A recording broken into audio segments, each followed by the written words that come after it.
That's why they say to you, you are unemployed because of Zimbabweans. You don't have land because of Zimbabweans. You don't have economic opportunities because of Zimbabweans. We faced Zimbabweans. We faced Malawians. We took them home. Some Zimbabweans are still in Musina.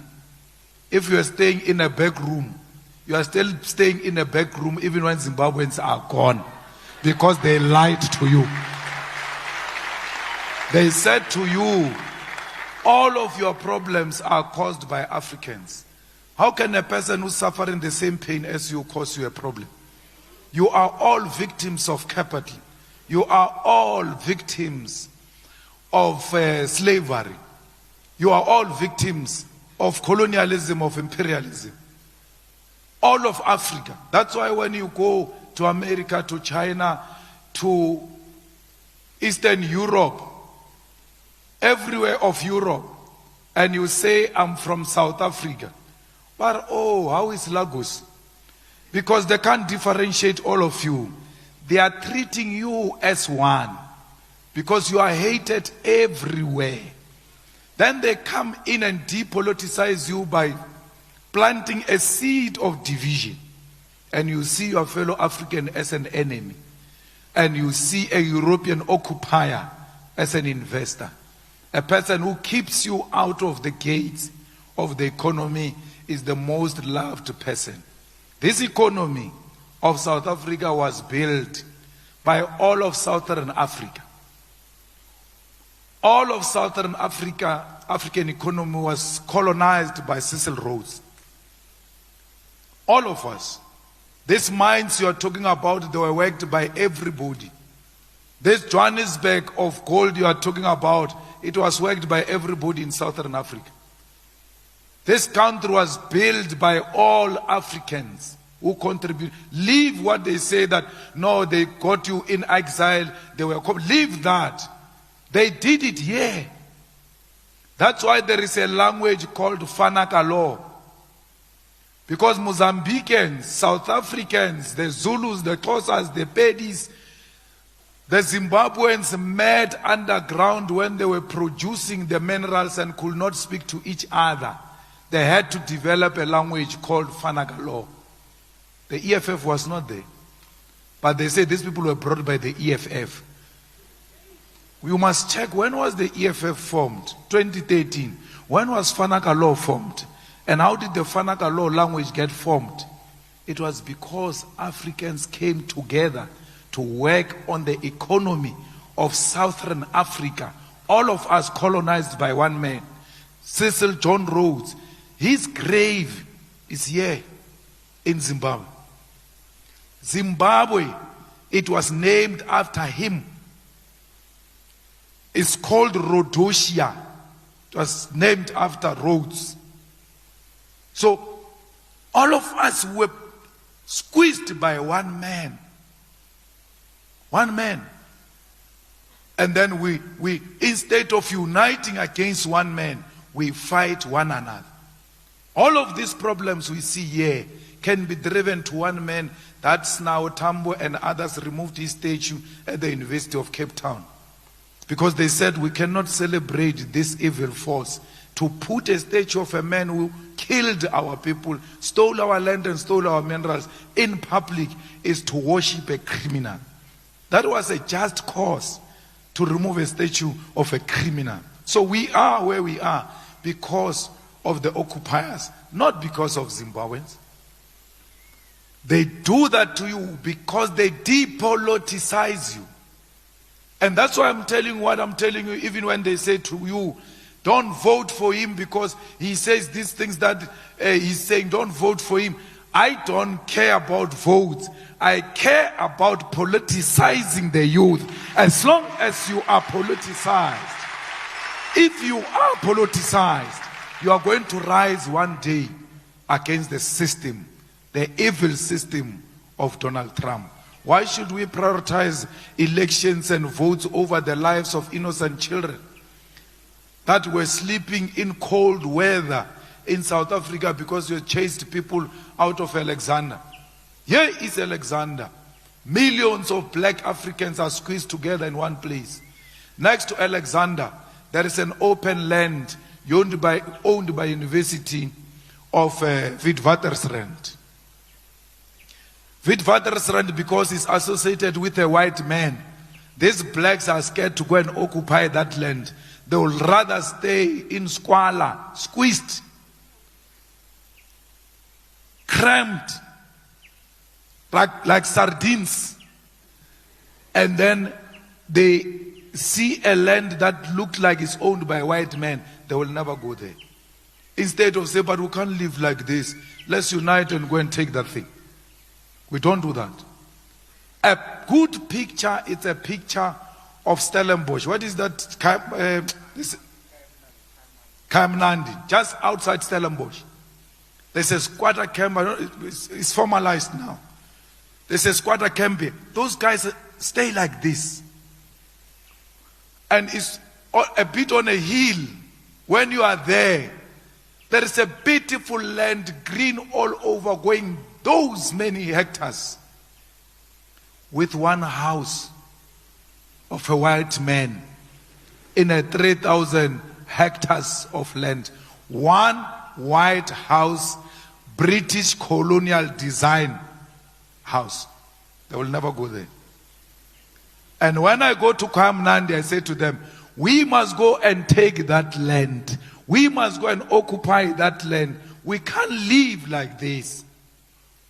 They don't go, but I will never stop. Because to politicize people is not a quick arrangement. It's longevity.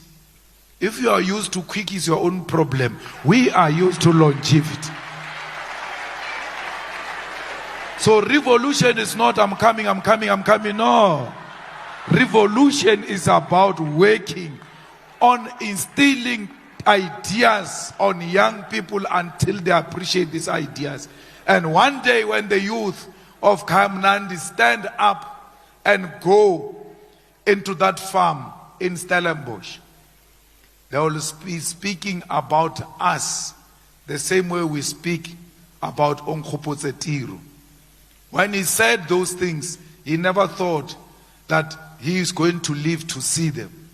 But he was saying them to instill and plant a seed that will be produced for future generation. And we are beneficiaries of what he said here in Teflo. So we formed the EFF to politicize the people, and we formed the EFF Youth Command to politicize the youth of South Africa, because they wanted to depoliticize you by calling you AMA 2000. That you are so defocused, you have no idea what's happening, and they want you to believe that you have no role. Yours is just to push vibes, and you have nothing to do with what can change the country. And we're doing everything in our power to counter that. The mines should beneficiate the economy of South Africa. We must beneficiate those mines here. So every time you see a truck full of minerals going to that place in KZN, Richards Bay, when you see a truck from Skukun full of chrome, from Kopan full of chrome, hitting the N1 to Richards Bay, you must know inside that truck is our jobs. They are going outside South Africa, those jobs. That's why we are fighting, that we need to beneficiate these minerals here. When you mine platinum, when you mine chrome, those who go and mine it is jobs. When you produce it and process it in a factory or industry here in South Africa, is jobs. When a finished product is produced and is sold to the outside world, is economic opportunities accompanied by jobs. So you will never create jobs with the economy you don't own. That's why we want to nationalize the mines. But the problem is, they say to you, if you nationalize the mines, the investors will go. We say, can you define what is nationalization? Nationalization means state ownership. So we've got schools that are owned by the state, including this university, state-owned. Therefore, it is nationalized. But it doesn't mean there are no private institutions. So let's go and establish a mining company that is state-owned. When there are minerals like the Mokopane one is talking about, there in Mokopane, I don't know if Anglo is still mining itself, because Anglo is no longer mining in South Africa. They get a mining license and they give the mining to small companies to mine on their behalf. But in Mokopane, Anglo was mining itself. Why? The mineral was so profitable. The platinum in Mokopane, you didn't have to use sophistication and blast and all manner of things. Just with excavation, you are able to produce that platinum. It is profitable because you don't spend money to take it out. Those are the kind of licenses you give to a government mining company, because they must go and mine without spending too much money. Take out the mineral and sell that mineral and take that money into fiscus and give you free education paid for by the minerals of South Africa. I was in Botswana some few days ago. In Botswana, the government of Botswana owns 51% of their diamonds. In Botswana, all children who go to school, including overseas, the government pays for them through that diamond ownership. What makes matters worse about Botswana is that they don't only pay for the fees of these children, they also give them monthly allowance. They pay you for going to school. They thank you for going to school. They pay you from their diamond. I was in Washington when I was in the Youth League some years back, and I met the students of Botswana and we had an interaction like this. They were explaining what they are getting, and they were so spoiled. In Washington, they had all manner of complaints and they were getting paid. And at that time, they were being given an equivalent of 7,000 to 8,000 that my mother never got throughout her life, monthly. That's what minerals do. If minerals properly used to benefit the people of that country, they can take you to school and still pay you for going to school. Hence the call that those who graduate and do not get jobs, they must be given a graduation allowance because they went to school. So, Akiri, you go to school in order to graduate and make money for your family. We said you go to school, then you graduate, and then that thing we promise you that you are going to get money after graduation is not happening. We are the ones who said to you, go to school, you will be paid. If you don't get paid, we must pay you until we create jobs and put you into those jobs so that we stop paying you and the jobs pay you. So why will the private companies run from South Africa if a government owns a mining company? When we say let's create a state-owned bank, which was supported by Tito Mboweni when he was a Minister of Finance,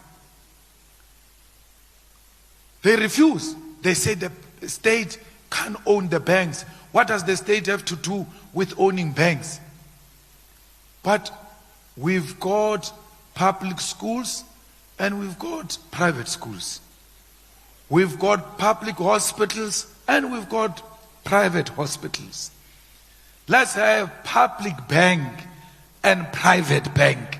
Let the people choose which one they want to use without channeling them to Standard Bank, ABSA, and they all connive. A teacher that was teaching me geography in Mtlayaneng in Cecil still drive the same Corolla I was driving when I was in high school. Why?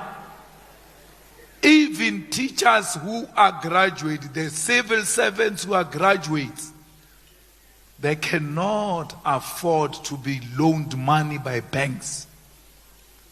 That's why we must have a state-owned bank, so that we can bank with our own employees. We can finance their cars. We can finance their own houses. We can finance those who don't qualify for NSFAS because their parents work for government, even when they are not paid nothing. The parents don't have nothing. But they say, no, she's working for government, therefore we can't finance you through NSFAS. The missing middle must be financed by the state. How do we finance them if we don't own the strategic means of the economy? Every economy that is able to sustain itself is an economy that is owned by the people, not the minority few. And we fully agree that beneficiation must happen. When we were last in Parliament with Ramaphosa, when I asked him about this, he agreed with me. He said, I fully agree, we must insource workers. I fully agree, we must beneficiate in South Africa. But I don't believe him. Thank you.